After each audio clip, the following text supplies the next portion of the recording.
The following program contains archived content. Some of the information may now be out of date. Welcome everybody to my podcast, Big Little Small Talk. I'm Megan O'Hara-Sullivan and I love to talk, but I also love to listen. If you're new here, welcome. Thanks for joining me today. I hope you enjoy the episode.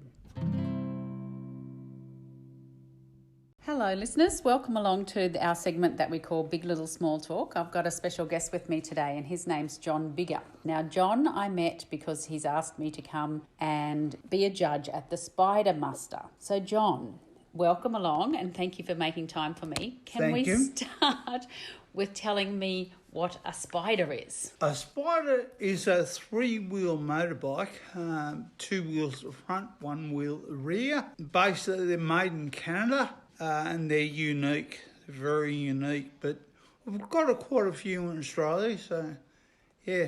So, John, are Spyders a sort of relatively new thing? I think I read somewhere. No, the first Spyder came out in 2008, then they've upgraded year by year.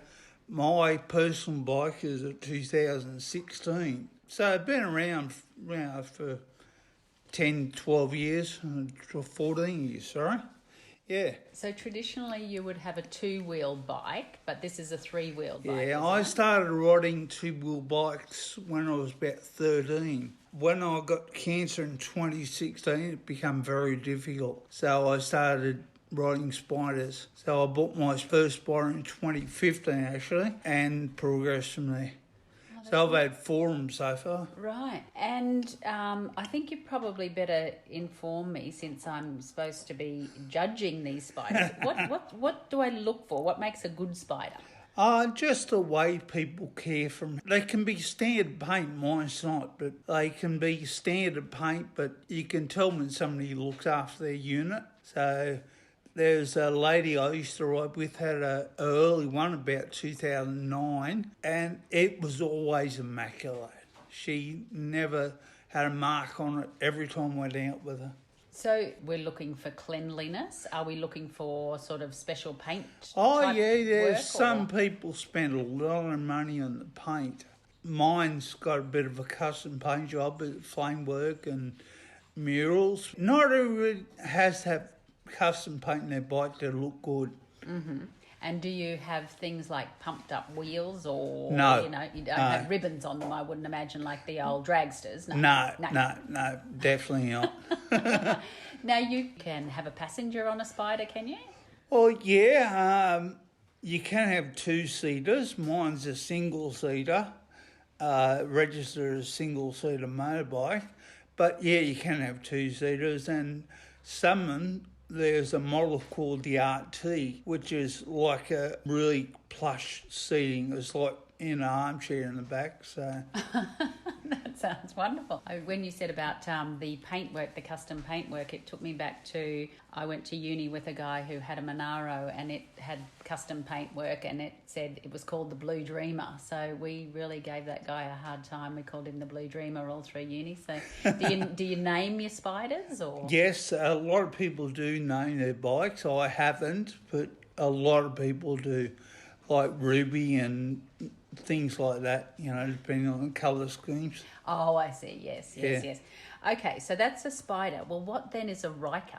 A Riker is a smaller version. They do them in a 600cc model, which is actually learner legal, but they do also a 900cc for somebody who wants to go off-road. There's a few subtle differences, makes more suitable for like fire trails and things like that. But the Riker is a much more compact unit. More compact. Would you call it a bare bones, less expensive recreational version with feet forward, upright seating and the lowest ground to seat height? Would you say something like that about a Riker? Yes, they are. Yeah, they are. They're only come out in, first one's in Australia, March 19, and they're unique to ride. They're a lot different to ride, but they're fully automatic. They don't have gears. They're just a lot different ride. Mm-hmm. And do the Spyders have gears? Yes. Mine is a semi-automatic 6-speed, and you actually change gears on the handlebar. They got a paddle on the handlebar, but you can get full manuals like a motorbike. But no, I've got semi-automatic myself. Mm-hmm. And so you think that the sort of rise in popularity, has that come from people like you who are mostly have ridden motorbikes before? Yes, a lot of blokes, as they get older, they end up with disabilities like myself. They tend to ride them because they're so stable. I ride with a couple of friends who are actually in wheelchairs, and they carry the wheelchair on their bike. So it does open up. Normally you would have to give it up totally, but this sort of extends your riding life. Yeah, interesting, very interesting. So then we are talking about me being a judge at the Show and Shine. Yes. Which I think I know what a Spyder is, but what's a Spyder Muster then? Spyder Muster is basically a group of people who get together. We've got people coming out from Victoria, Tasmania, New South Wales, far north Queensland coming down to us. It's just to get together, all the people together. It's just basically that's what it is. It's a muster, all the people coming together. All for the love of the spiders. Now, Yep. It's going to be on March 19 and it's going to be at the Crow's Nest Tourist Park, as far as I understand. Yes. Have I got that right? Got that in my diary? Yeah, you have. March 18th is the Friday, which is basically a meet and greet, people coming in. But Saturday will be the main day for spectators to come and look. And then we also have a ride on the Sunday. But if people come up, we encourage people to come up. Because with the Show and Shine, we'll have a People's Choice Award. Oh, yeah. So people can vote on which bike they like the most. And we then will present it later on in our dinner. But the Saturday would be the best day to come up. Mm-hmm. In the morning, actually. Yeah, okay. And what else is involved for the people who come to, other than spectators? Do you guys go for a men and women for a ride? Or? Yeah, on the Saturday after the Show and Shine, we're having a short break for a bit of lunch, which Gerald, the owner of the caravan park, has put on for us. Saturday afternoon, we're going for a short ride. Then we'll come back and have a rest. And then Saturday night, we're having a big dinner, like a mustard dinner. And the Sunday, we get up and we go for another little ride down towards Esk and probably have a coffee at Esk, then come back past the dams. Mm-hmm. See, a lot of people won't know the area. We do, I do. So it'd be great to show off some of the areas. On the Saturday, the ride goes out through the back, through Gumbunji and out that way and comes back into Highfields. So, yeah, it should be good. It's great. It sounds fantastic. And you have all these people. I read somewhere, John, that 21% of all sales of Spyders are to women. Is that, you have a lot of women in the... Yes, we do. Yeah. We do. Yeah. We have a lot of ladies, and actually some of the people are coming up from, say, New South Wales, Victoria, actually bringing their animals up, their dogs. They're carrying little trailers set up to carry dogs, and because Gerald is a dog-friendly park, so they're bringing their dogs up. So, yeah, we have a lot of ladies ride, and the husband's actually passenger on the bikes. So. Right.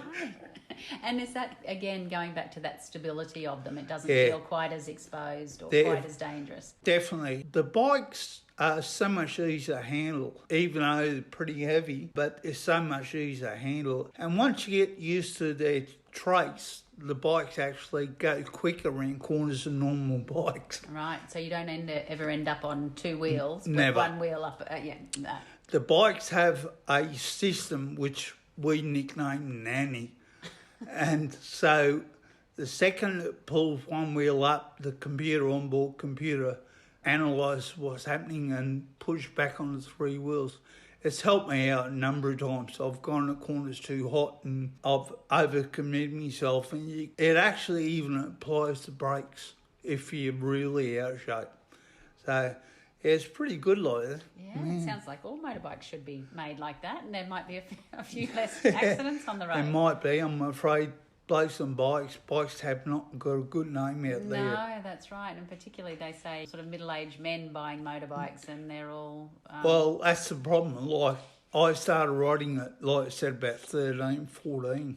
And I had a break for about 10 years and I got back on. And the technology of the bikes are so much better. It goes so much quicker. Yeah. And I guess by the time you're sort of a middle-aged guy and you can afford to buy a motorbike, you want to buy a really big one, don't you? Well, yeah.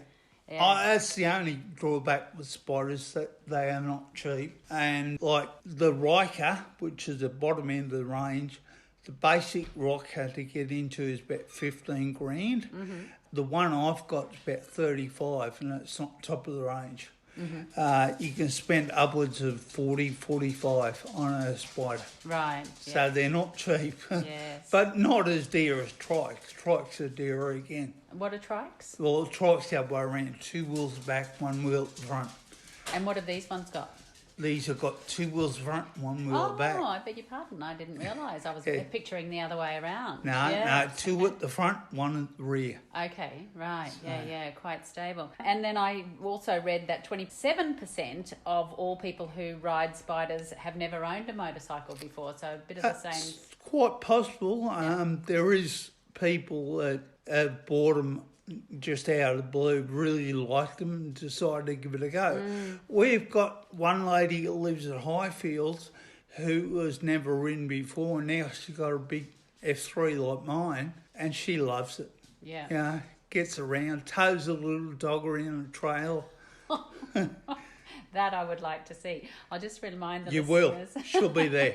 Great. I'll just remind the listeners that they're on 102.7 FM Community Radio. And this is our segment that we call Big Little Small Talk. So thank you for joining us today. We're talking to John Biggar, who, JB, I think you like to be called. Is that correct? What I've been nicknamed for the last 20 odd years. Right. And he's helping out with the Spyder Muster, which is a group of people who own Spyders or motorcycles. We call them motorcycles? Yes. Yeah. Well, we do, but the die-hard motorcycles say it's not a motorbike. Right, yeah. It's got reverse gear and...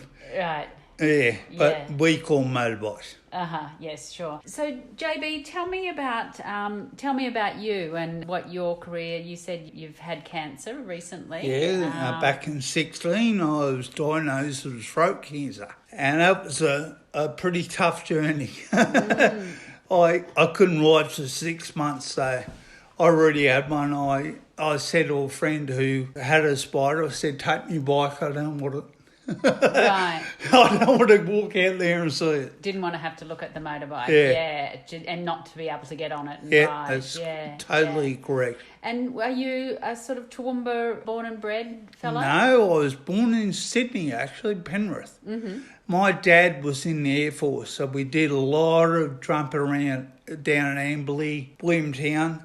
Mum and Dad separated when I was 17 down in Sydney, and I stayed in Sydney. I stayed there until 2012, and I moved up here. So. And what brought you to Toowoomba in this area? Was it for work or for love or for... Is there any other reason? Well, you've met Jackie.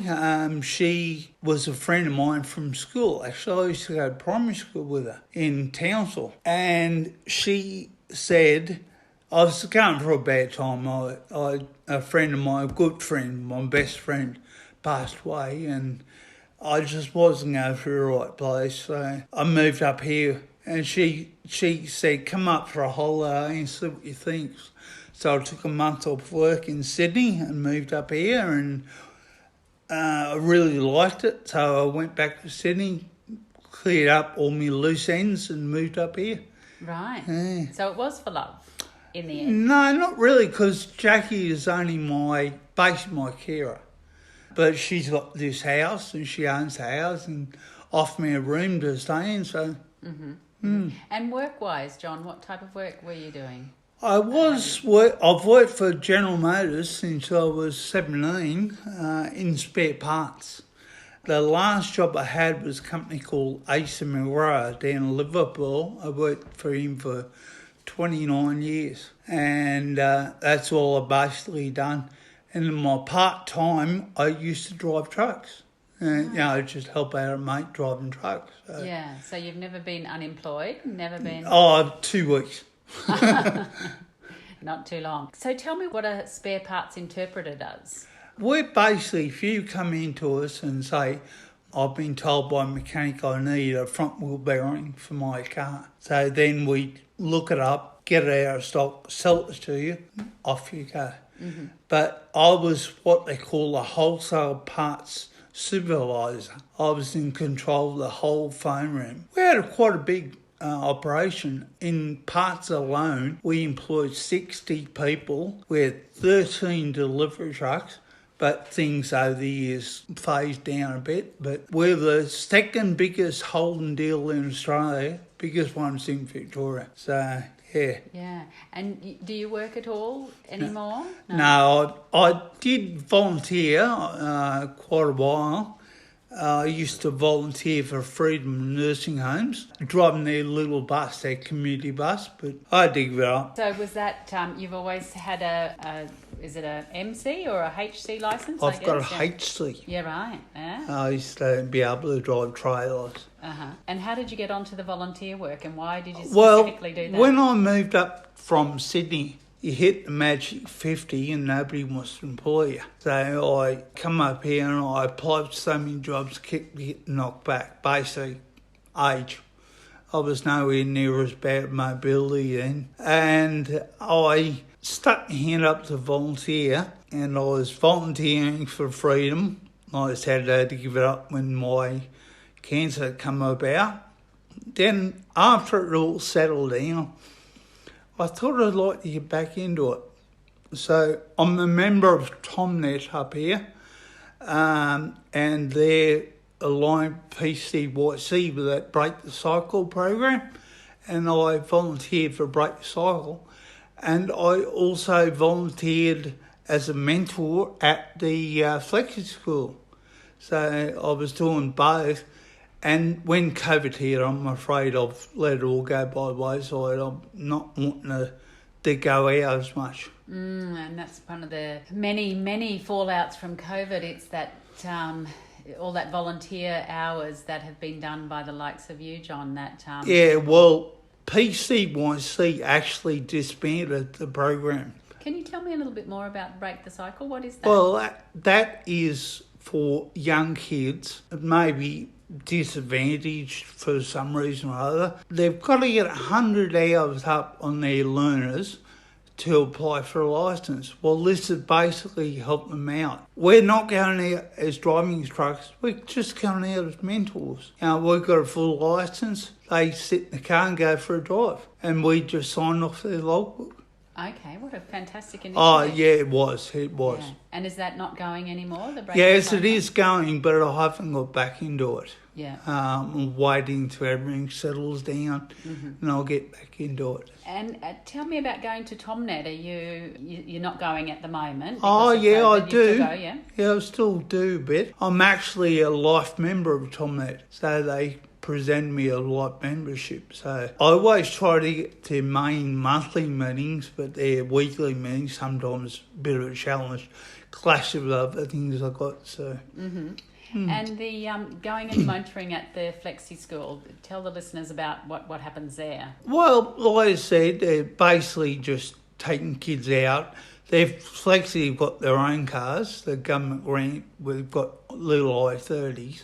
Just take them out for a drive. And some kids are total beginners. We spend a lot of time with parking and driving and that. Some kids are really experienced. They've got 7 or 8 hours up.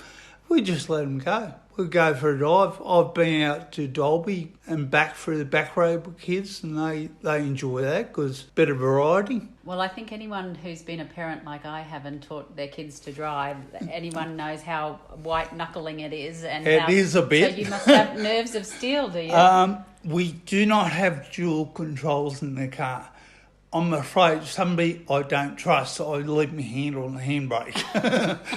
But once you get familiar with them, you just let them go. They're pretty good. Do you get any of the kids who are really cocky and they just get in the car Oh, and they yeah. know everything? They're driving one-handed and that sort of thing? Yes, and speeding and doing things like that. All you can do is pull them up. The one person who I really thought he was a bit of a rev head and I thought he would have had problems getting his licence. He got it first off, but within about 2 months lost it.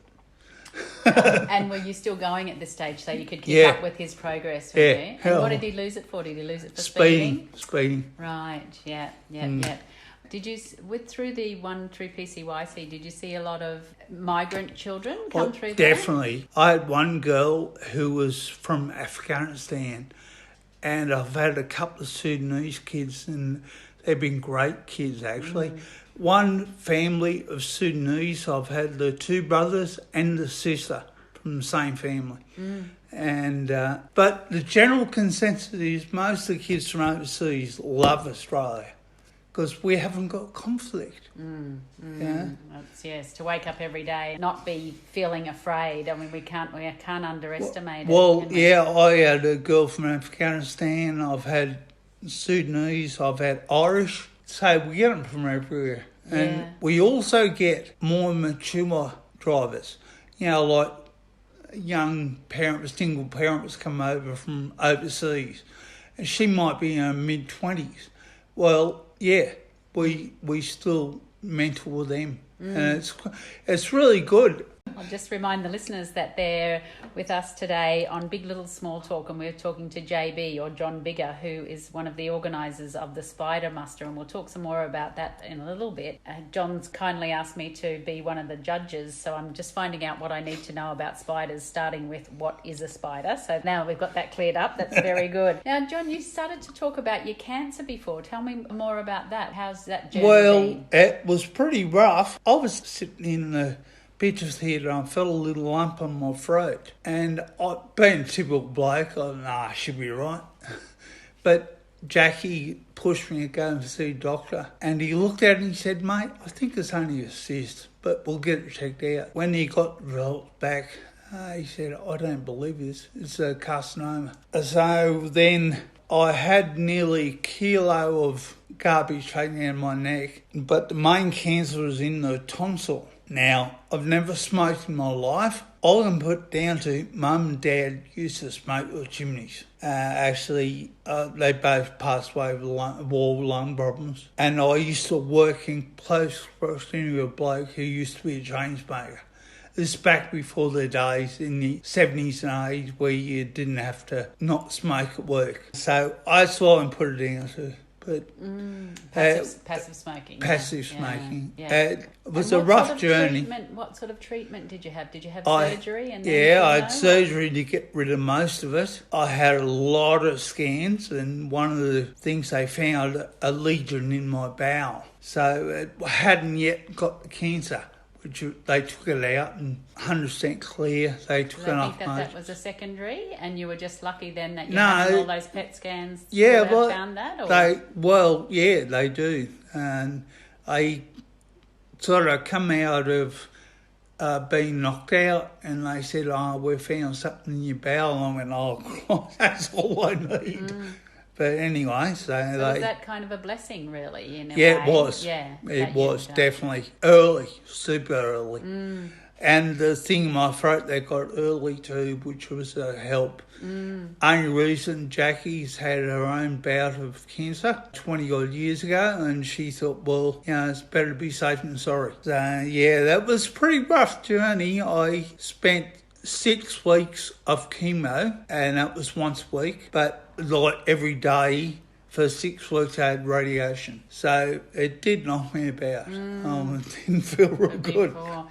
My own mother died of lung cancer, actually, JB, and we found at that time in 2012, it was that 2011, 2012, that there was a stigma around lung cancer. It was always, and she had been a smoker, and it was always sort of, well, you know, that's the cancer that you give yourself type thing, you know, like a lot less sympathy to people with lung cancer for some reason, you know. Did you find that, or? Well, a lot of people, like, they asked me in the hospital, first thing they asked me, did you smoke or ever smoked? I said no. And they sort of looked at me, stood back and went, oh, you've got a smoker's problem. And I've never drank, I've never smoked. So they just said, well, you know, that's the way it is. You've, obviously, some reason you've got it.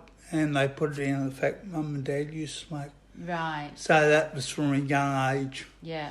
And John, I've come here today, and you're all a bit banged up. Can you tell me what happened to you? Yeah. You've got a great big scar across, or big stitches across your forehead. Yeah, I had a bit of a fall in the kitchen, and I sort of nose planted the kitchen floor. I was on my own, and I rang Jackie up at work. I said, you better come home. Come in. You would have been covered in blood, I would I imagine, was. were you? I was covered. I lost a lot of blood. Head wounds bleed real bad. Plus my nose bleeding. So. How long ago was that? How many days ago was that? That was last Friday. Mm-hmm. So you're not feeling too badly now? No, I'm a lot better now, and that's why I had a plaster over it. It was actually pulling my eye and eyebrow and just made me feel a lot worse. So that's why I'm afraid it's in there. But yeah, no. So no bike riding at the moment while you're I can't even get a crash on my eye. Yeah, so not so much. So now we're sort of coming towards the end of our interview, JB, and you. Yep. I like to ask people a sort of a few curveball questions. Yeah, go for it. All right. Now, if I was to say to you that I had an envelope here with the date that you were going to die, and if I gave it to you, would you open it? No, definitely not. No? Don't want to know? Don't want to know. Okay. I wonder what the consensus of that would be. Most people, I wonder whether they'd say yes or no. I just don't want to know, because that morning I'd wake up and I'd lay in bed all day. It would be the countdown to the day, you think, no, rather than going and living it up. No. All right, so that's a definite no. That's a hard no. I'd definite say. No. Yeah. All right. You said you went to say before about your parents divorced when you were 17. Yes. Yeah. Did you have any brothers and sisters? No, I was only child. Right. Yep. Okay. Interesting.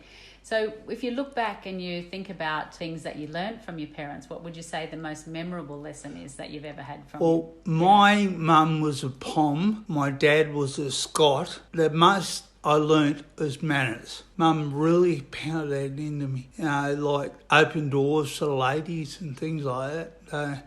I'd say manners. And Dad was, if I swore in front of Dad, he'd backhand me. Mm-hmm. And there was a lot of moving around. Did you like that or did you not like that? I've interviewed people who've come from military families before, and it took a bit of getting used to. And what I'd hate is I spent 6 years at Amberley when I was primary school, when I first started, a year at Williamtown, then back to Townsville, Garbutt. That's where I met Jackie up there. And yeah, it was very hard, especially coming from one state to another state. But every time I made friends, I'd have to say goodbye to them. On average, how long would you stay somewhere for?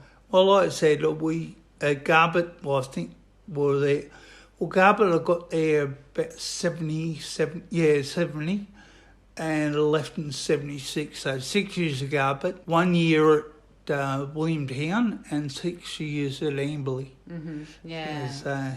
Fair bit of... Most postings are normally 6 years in the Air Force, but Dad got transferred down Williamtown, and it was basically just stopgap. He had to go somewhere else. See, Dad joined the Air Force in 62, got out in 85. And it was always around about 6 years for each posting. And had they immigrated, obviously? They'd met overseas? And No. That's a funny thing. My dad emigrated early 50s from Scotland. Granddad and grandma brought him over. Dad was only a young bloke. He was born 1940.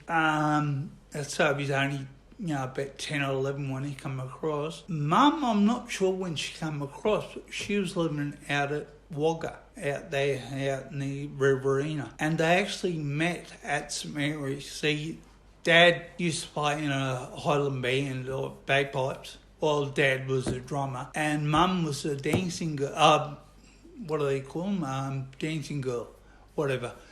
And they met at a Highland thing, and they got together, and that was me. And was there a lot of Celtic music in your house growing up? Yeah, and I hate it now. Do you?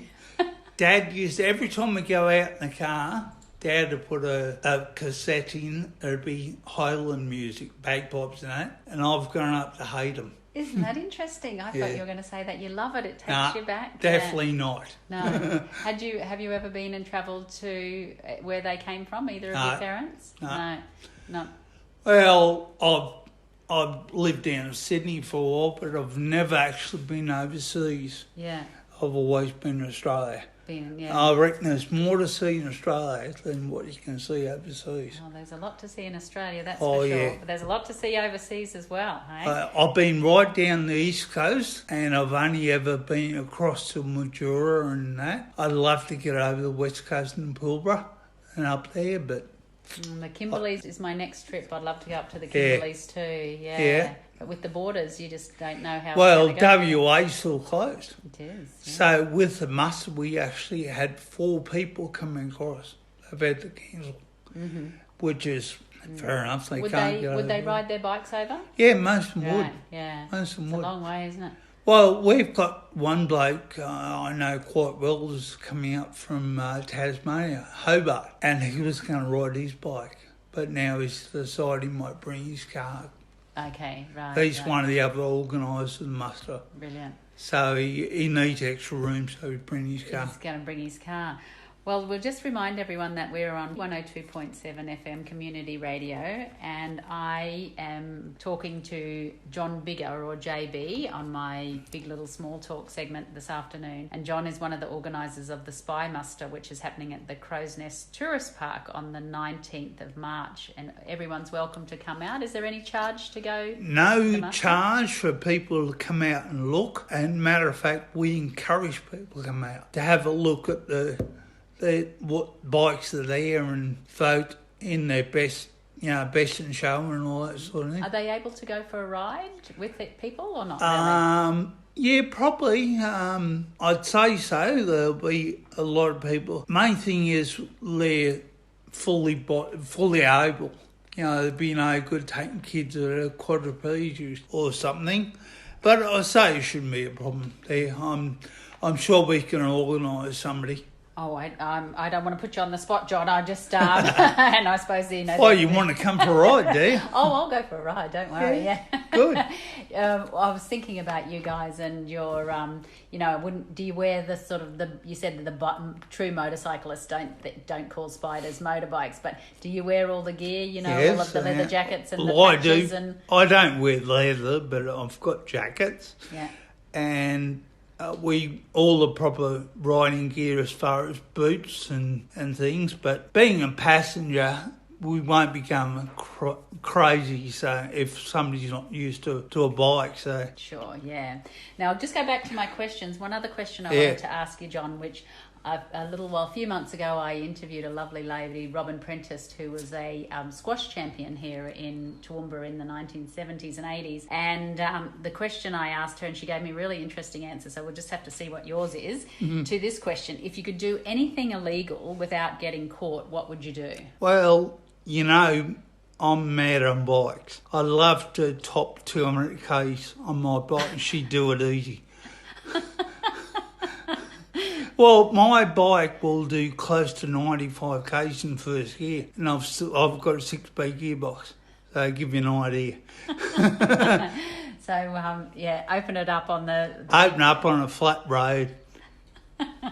It's been done before. That's right. You and that young guy from the flexi school who lost his license for speeding, hey? I did qualify it by saying you wouldn't get caught, that's for sure. Yeah. Okay, now, it is a radio station after all for DDB, and we do play music, so I often like to ask people what their favourite song, in terms of the song that A, can't keep them off the dance floor, or B, that's your favourite, your signature karaoke song. If I gave you a karaoke machine and I said, John, sing for me. Well, you've heard my voice. I'm not suited to karaoke. Who is? Old time rock and roll. Love it. We'll get Paddy to play Old Time Rock and Roll. Yeah, I love that song. Okay, fantastic. It's the one with Tom Cruise. Remember he's... Oh, yes, in his underpants. Yeah, that's right. And socks. Yeah, who can forget that scene? Iconic. Yeah, that's right. And the Wayfarers. Yeah. Sales went through the roof after that, I think. Yeah, Isn't it? yeah, I think it did. But no, I like that song. You like that era of song? Yeah, okay, I'm sure. I love 70s, 80s songs. Sure, yeah. Okay, well, all the listeners would know my secret passion or my guilty pleasure are the royals, all sorts of royals, whether they be living or dead or Australian, or well, there's no Australian royalties there, except for Kylie Minogue. So what about the royals? Who's your favourite royal, JB? It would have had to been Prince Philip. He always says what he meant. He was a bit of a practical joker. He was down to earth, and I liked him. Yeah. I really did. Good one. And I mean, I think if you can live to his age... Yes, you done well. You've done well, yes. And also I've been watching The Crown, and I think I look at his role as a sort of a strong man married to the monarch. So you have to take that back seat, and how do you handle that with grace and dignity? I think it'd be difficult for anyone, but probably, a man in that situation as well. Yeah. He was pretty modest, that bloke. He took everything in stride. Seemed to. Yeah. All right, so we will welcome all the visitors to come out to the Spyder Muster. Once again, it's on the 19th of March at the Crow's Nest Tourist Park. You've got a Facebook page, the Spyder Muster? Yes, we have. The Spyder Muster, originally Spyder Muster 2021, but we had to, it was going to be in September, so we've postponed it. So now it's Spyder Muster 2021 in 2020. That's right. A bit like the Olympics. Most things that have been defected, haven't they? At least once, perhaps twice, as we head into the third year of COVID. There's links all over the place for the muster. Crow's Nest Community Bike-Friendly page.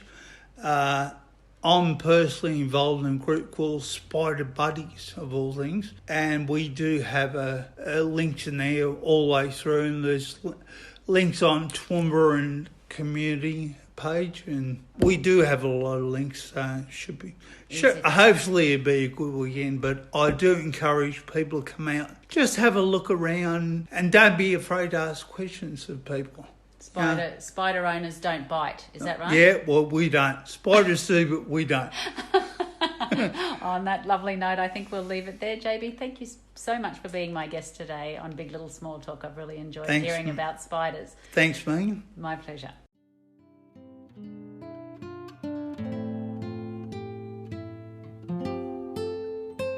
That's it for this week. Thanks for joining me on Big Little Small Talk. I hope you can make the time to join me next week. If you've enjoyed this episode, please subscribe on your favourite podcast app.